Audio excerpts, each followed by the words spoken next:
Blink হইতে পারবো না, কারণ বিয়ের দাদি যখন মারা গেছিল তখন ভি তার কষ্টের কথাগুলো সবার সাথে শেয়ার করছিল, কিন্তু কিছু ব্লিঙ্ক এসে বলছিল ভি নাকি তার দাদির রেপ করে মেরে ফেলছে।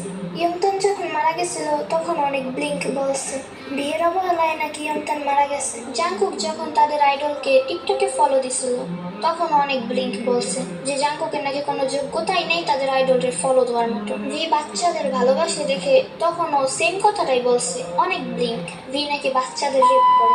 ভি আর জেনি ডেট করছে এই গুজব ছড়ানোর পরে অনেক ব্লিঙ্ক তেয়ংরে বাজে মন্তব্য করছিল। ভি প্রায় 2 বছরের মতো ডিপ্রেশনে ভুগছিল ওই বিষয়টা নিয়ে। আমাদের আইডলদের কুকুর বলে সম্বোধন করে নানাভাবে নানা বাজে কথা ও কটু কথা শোনাইছিল অনেক ব্লিঙ্ক। কথায় কথায় নিজেদের আইডলদের সাথে আমাদের আইডলদের কম্পেয়ার করে আমাদের আইডলদের ছোট করতে চায় ব্লিঙ্ক। আমি জানি সব ব্লিঙ্ক সমান না, কিন্তু আমি কেমনে বলবো এসব কথা? এসব পুরোনো কথা কেমনে বলবো আমি? এসব ভুললেও আমি একজন আর্মি ব্লিঙ্ক হইতে পারবো জীবনে কোনোদিন?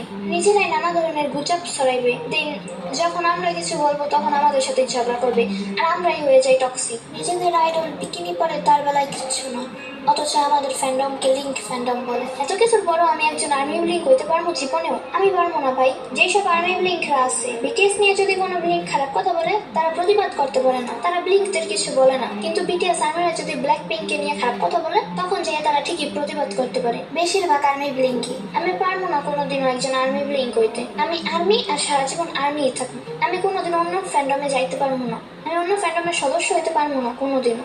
অন্য কারণে আমি সম্মান করতে পারবো না। যেই ফ্যান্ডম আমাদের ফ্যান্ডমকে ছোট করে দেখে, যেই ফ্যান্ডম আমাদের আইডলদের ছোট করে সম্বোধন করে, সেই ফ্যান্ডমরা আমি রেসপেক্ট করতে পারবো না। আমি পারবো না সেই ফ্যান্ডমকে সম্মান করতে, আমার দ্বারা হবে না।